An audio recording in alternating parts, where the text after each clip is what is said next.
শেখ হাসিনাকে পালানোর জন্য বাংলাদেশ তার 1 ইঞ্চি সড়ক পথ অথবা 1 ইঞ্চি নৌপথ ব্যবহার করতে দেয় নাই। আকাশে উড়াল দিয়ে গিয়ে নরেন্দ্র মোদীর ঘরে পড়েছে।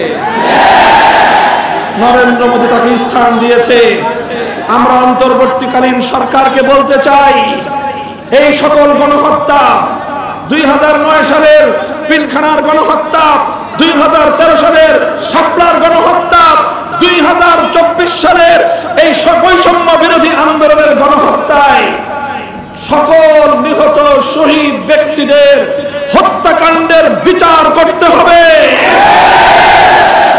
ভারত থেকে আন্তর্জাতিক চুক্তির শর্ত অনুযায়ী আসামি, হত্যাকাণ্ডের আসামি, শত শত হত্যাকাণ্ডের আসামি শেখ হাসিনা এবং তার খুনি মন্ত্রিসভার সদস্য এবং প্রশাসনে তার রেসপন্সার যারা মানুষকে নির্বিচারে হত্যা করেছে, তাদের সকলকে ধরে ধরে বিচারের কাঠগড়ায় দাঁড় করাতে হবে।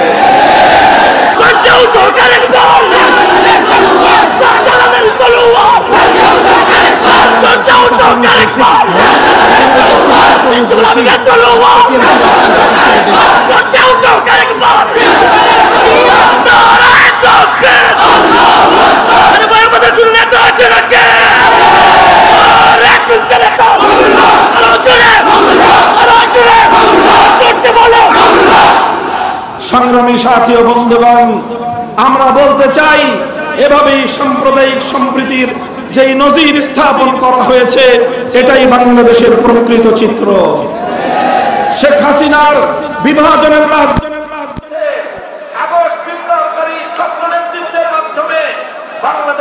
অভূতপূর্ব ঐক্য সূচিত হয়েছিল। স্কুল কলেজের স্টুডেন্ট, কলেজ ইউনিভার্সিটির ছাত্র, আমার মাদ্রাসার ছাত্ররা এক কাতারে রাজপথে দাঁড়িয়ে গিয়েছিল। আর এই ঐক্যই ছিল বাংলাদেশের বিপ্লবের শক্তি। এই ঐক্যের শক্তির কাছেই পরাজিত হয়েছে ফ্যাসিস্ট হাসিনা সরকার। তাই আজ ওই হাসিনা সরকারের দোসর সুশীল নামে একটা গোষ্ঠী আবার নতুন করে ইসলামের বিরুদ্ধে জিগির তুলতে চায়। তারা বাংলাদেশকে আবার নাস্তিকবাদের দিকে ধাবিত করার চেষ্টা চালায়। পরিষ্কার ভাষায় বলি, শাহজালালের বাংলাদেশে সাম্প্রদায়িক সংঘাত চলবে না, নাস্তিকবাদ চলবে না।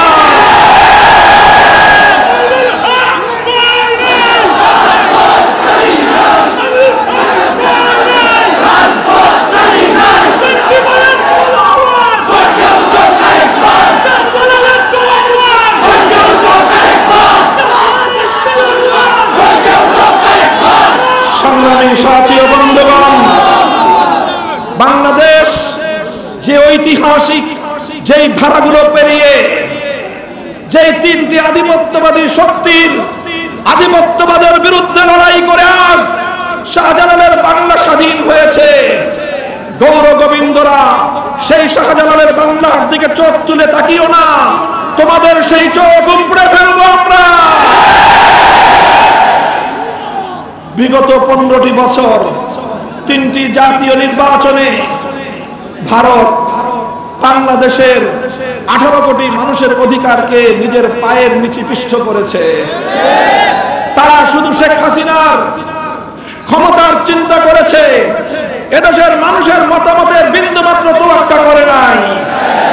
কূটনৈতিক ন্যূনতম শিষ্টাচার তারা বর্জন করেছিল।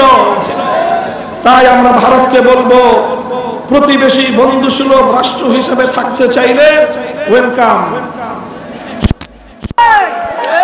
কিন্তু শাহজালালের বাংলাকে যদি আবার তোমরা করদম্বত করতে চাও, এদেশের স্বাধীনতাকে যদি বিপন্ন করতে চাও, আমার দেশের অর্থনীতিকে যদি বিপর্যস্ত করতে চাও, আমার দেশের মানুষের অধিকার নিয়ে যদি ছিনিমিনি খেলতে চাও, শাহজালালের সৈনিকরাও আবার তোমার বিরুদ্ধে যুদ্ধে প্রস্তুত রয়েছে।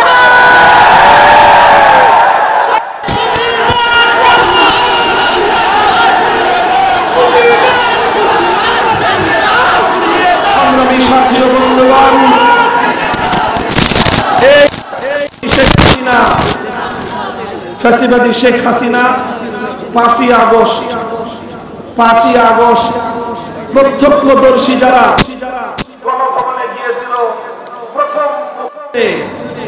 তাদের বিবরণ এসেছে দুপুর বেলায়ও 12 আইটেম দিয়ে তার দুপুরের লাঞ্চ তৈরি হয়েছিল।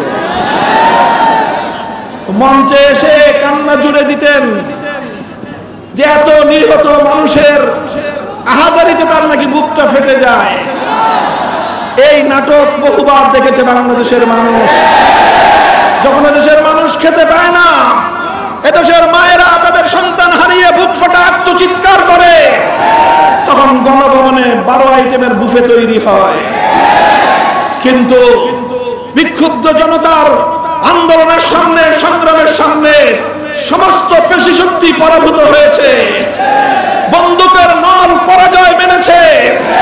ঐক্যবদ্ধ জনতার শক্তিকে আল্লাহ পাক বিজয় দান করেছেন। শেখ হাসিনাকে পালানোর জন্য বাংলাদেশ তার 1 ইঞ্চি সড়ক পথ অথবা 1 ইঞ্চি নৌপথ ব্যবহার করতে দেয় নাই। আকাশে উড়াল দিয়ে গিয়ে নরেন্দ্র মোদীর ঘরে পড়েছে। নরেন্দ্র মোদী তাকে স্থান দিয়েছে। আমরা অন্তর্বর্তীকালীন সরকারকে বলতে চাই, এই সকল গণহত্যা, 2009 সালের পিলখানার গণহত্যা, 2013 সালের শাপলার গণহত্যা, 2024 সালের এই বৈষম্য বিরোধী আন্দোলনের গণহত্যায় সকল নিহত শহীদ ব্যক্তিদের হত্যাকাণ্ডের বিচার করতে হবে।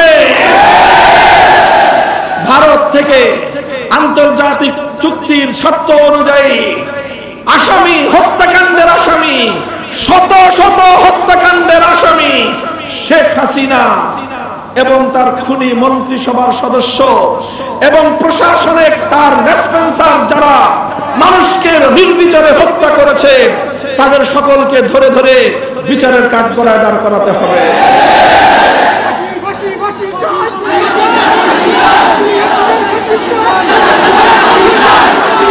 সেই সাথে বাংলাদেশ থেকে শেখ হাসিনা এবং তার সরকারে, শেখ হাসিনা তার দোসরদের, শেখ হাসিনা এবং তার পরিবারের পাচারকৃত লক্ষ লক্ষ কোটি টাকা আবার দেশে ফিরিয়ে এনে জনগণের কল্যাণে ব্যয় করার দাবি জানাচ্ছি আমরা। প্রিয় দেশবাসী, সিলেটবাসী, অতীতের সংগ্রামের মতো এই বৈষম্য বিরোধী আন্দোলনেও সিলেটের সংগ্রাম এবং সিলেটের ছাত্র জনতার ভূমিকা ছিল অত্যন্ত গৌরবজনক। শাহজালাল বিশ্ববিদ্যালয়ের মেধাবী ছাত্র এটিএম তুরাব ও রুদ্র সেন সহ সিলেটে যাদেরকে হত্যা করা হয়েছে, সেই সকল হত্যাকাণ্ডের জন্য শেখ হাসিনা এবং তার দোসরদেরকে বিচারের মুখোমুখি করার আমরা জোর দাবি জানাচ্ছি। সাংবাদিক তুরাব এবং রুদ্র সেন সহ আরো যাদেরকে হত্যা করা হয়েছে, তাদের সকল হত্যাকাণ্ডের বিচার করতে হবে। ইলিয়াস আলীর সন্ধান দিতে হবে। আর না হয় অন্তত যদি তাকে হত্যা করে থাকো, তার কবরের সন্ধান দিতে হবে। এর জন্য যা করতে হয় অন্তর্বর্তীকালীন সরকারকে তাই করতে হবে। এদেশের মানুষের ভাষা যদি বুঝতে ব্যর্থ হন, এদেশের মানুষ সংগ্রামের মধ্য দিয়ে দাবি আদায় করেছে।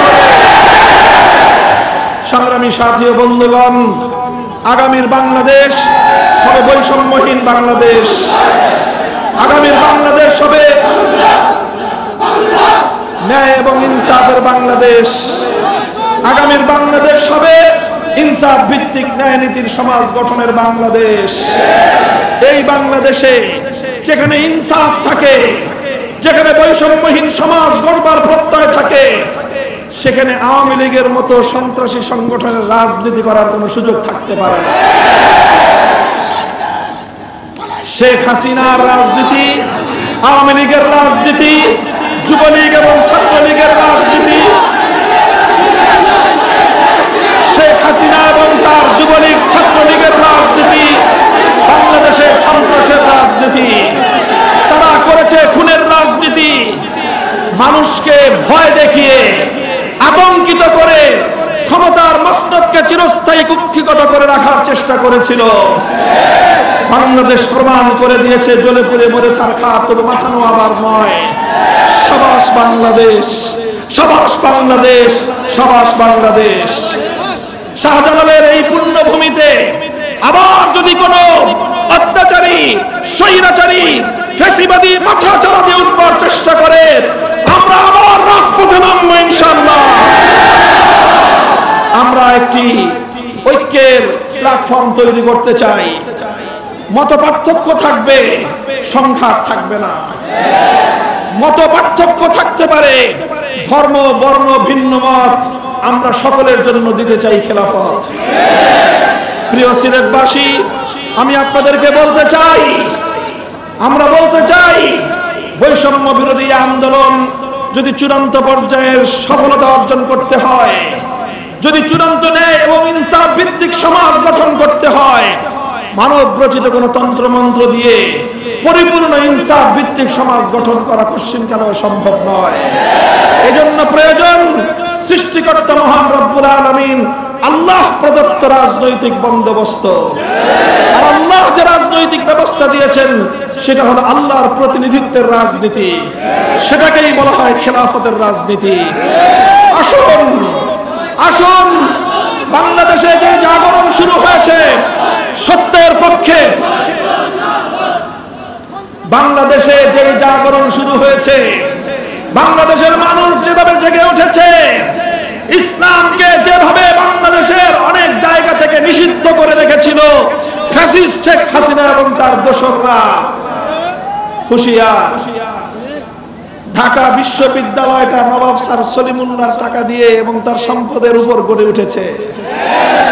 সেই সলিমুল্লাহর নাম বাদ দিয়ে তোমরা ঠাকুরের জিগির তোলো, আর তোমরা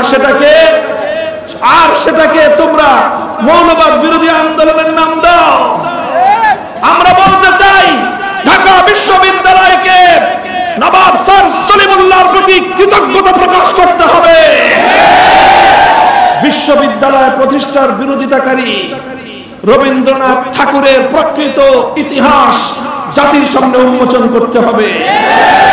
বাংলাদেশের স্বাধীনতার প্রায় 20-30 বছর আগে মৃত্যুবরণকারী পশ্চিমবঙ্গকে নিয়ে পূর্ববঙ্গ বাংলাদেশের বিরুদ্ধে রচিত রবীন্দ্রসঙ্গীত বাংলাদেশের মানুষের জাতীয় সঙ্গীত হতে পারে কিনা, এ জাতির মানুষ নতুন করে সেটা ভাবার সময় এসেছে।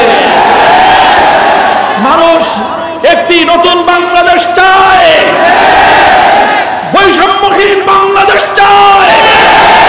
এদেশের মানুষ ইসলাম বিরোধী ষড়যন্ত্র মুক্ত এক বাংলাদেশ চায়।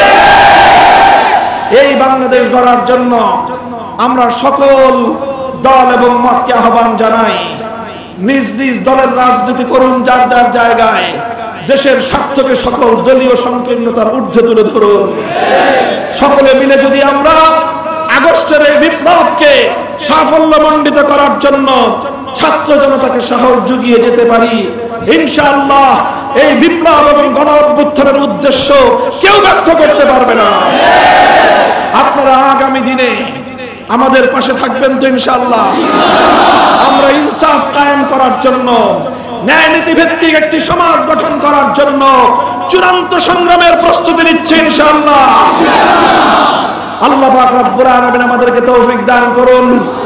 বাংলাদেশ ইনশাআল্লাহ যেভাবে তিনটি আধিপত্যবাদ বিরোধী সংগ্রামের মধ্য দিয়ে তার অভ্যুদয় ঘটেছিল, সেই বাংলাদেশ ইনশাআল্লাহ তার সেই সংগ্রাম সফলতার মঞ্জিল পর্যন্ত পৌঁছে যাবে। আপনাদের সকলকে বাংলাদেশ খেলাফত মজলিসের পক্ষ থেকে আমি অভিনন্দন জানাই।